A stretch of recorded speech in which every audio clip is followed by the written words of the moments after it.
Sunt Sanat Kumara. Sunt strălucirea, iubirea care se află în această strălucire. Sunt sinele înalt al lui Lady Cheyenne și sunt foarte aproape de voi. Lumina sufletului Shima ne unifică din ce în ce mai intens și nimic nu mai este cum a fost cândva. Încă de la începutul timpului și până aici și acum ați acționat, chiar dacă v-ați simțit uneori separați. Dar acum sunteți aici. Acum sunteți aici. Frumusețea, fluxul energetic, le puteți simți atât de profund. Ce minuni s-au realizat deja și cât de multe minuni vor avea loc în continuare, deoarece voi sunteți purtătorii luminii pe pământ. Vă conduc înapoi la încarnarea cu Isus, deoarece știu că acolo vă simțiți atât de mult ca acasă, atât de conectați.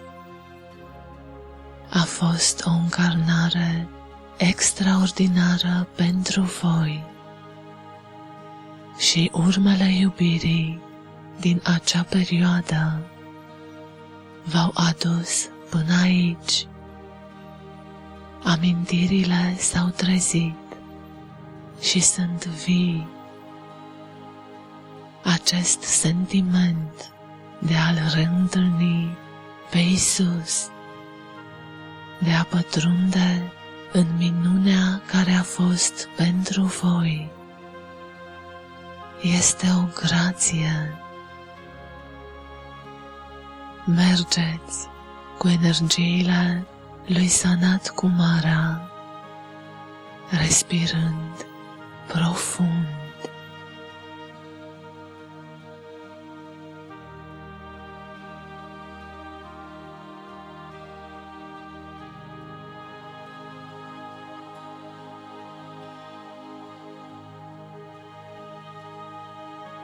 Vă relaxați în valurile energiei.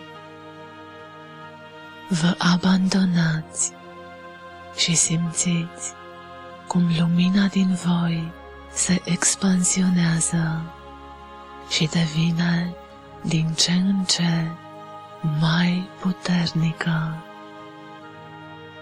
Sunteți detașați de orice energie a dualității. Simțiți un sentiment de căldură, de apropiere, de susținere. Vă rostiți numele originar și îl chemați pe îngerul vostru păzitor și grupul vostru personal de îngeri, deoarece ei știu care aspecte sunt necesare pentru a putea realiza călătoria.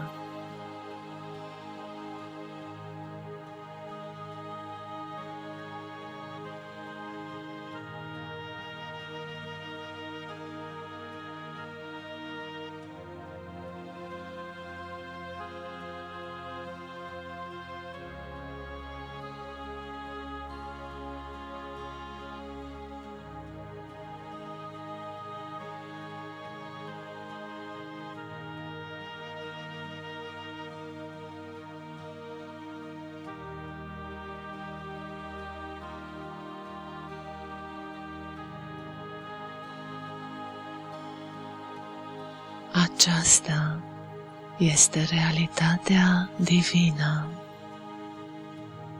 cea mai pură formă a realității divine. Aspectele voastre sunt unificate și, printr-o profundă respirație, vă regăsiți în perioada încarnării lui Isus, în care vă simțiți atât de conectați cu Isus.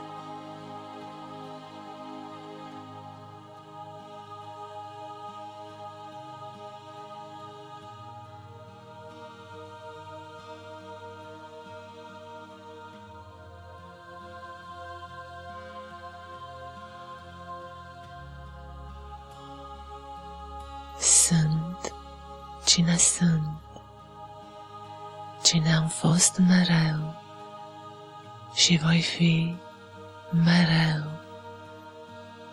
Sunt Isus. Sunt Isus al vostru. Sunt atât de aproape de voi. Simțiți profunda conexiune dintre noi.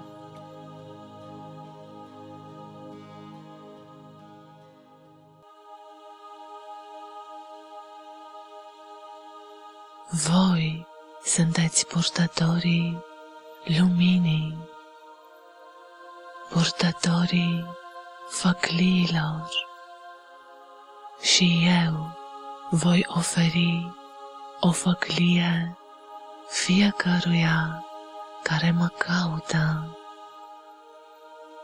Această făclie conține lumina prosonodo, sfântă și vindecătoare,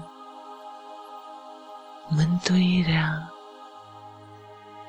Dacă sunteți aleși, veți primi o făclie.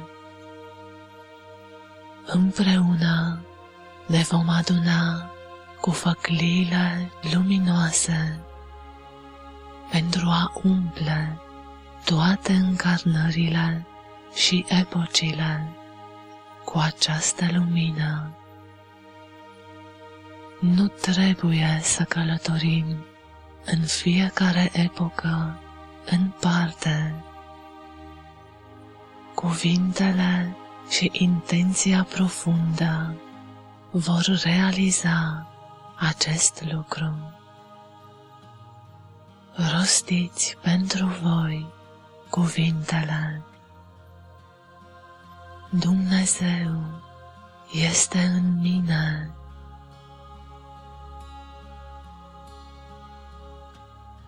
Sunt purtătorul făcliei.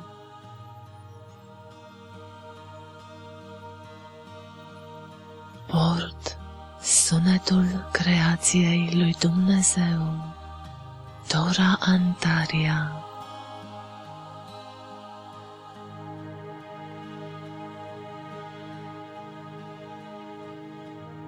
Cu iubirea și lumina mea,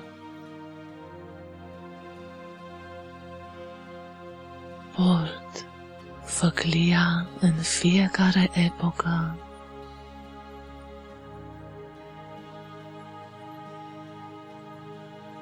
Și port puterea ca lumina făcliei să lumineze pe întreaga planetă.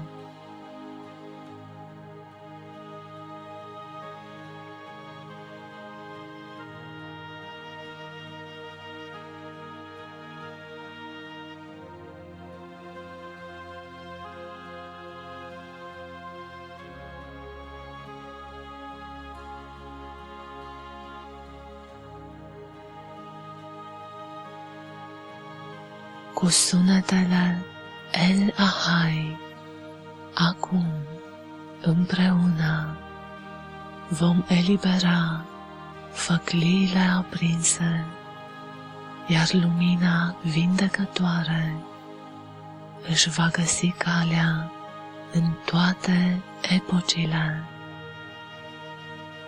Acum, lăsați făclia liberă și priviți urma energetică, luminoasă.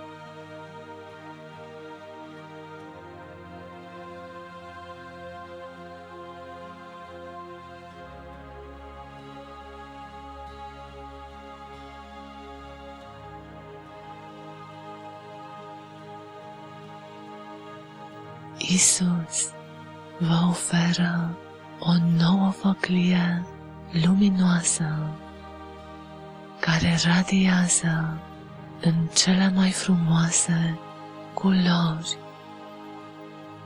Vă oferă vouă. Este pentru voi. Cu această făclie veți merge mai departe pe calea iubirii. Veți ilumina această cale. Veți răspândi energia grației. Purtați această făclie precum lumina inimii în chakra inimii voastre. Permiteți lui Isus să vă spună: mă bucur foarte mult să vă revăd, să fiu alături de voi. Ați trecut prin atât de multe încarnări. Când mă priviți în ochi, recunoașteți profunda iubire. Indiferent unde mergeți, sunt alături de voi.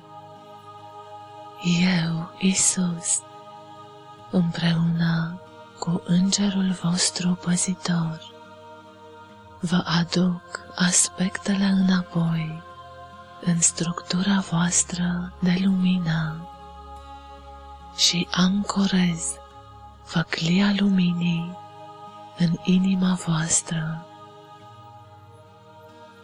Aveți încredere că aceste urme de iubire, această strălucire, va schimba oamenii și bucurați-vă cu cea mai profundă intenție pentru tot ceea ce sosește acum. Elahai, sunt aici. Elahai, ani ohevet odrah. Vă iubesc atât de mult. Vă dăruiesc energia An Anasha.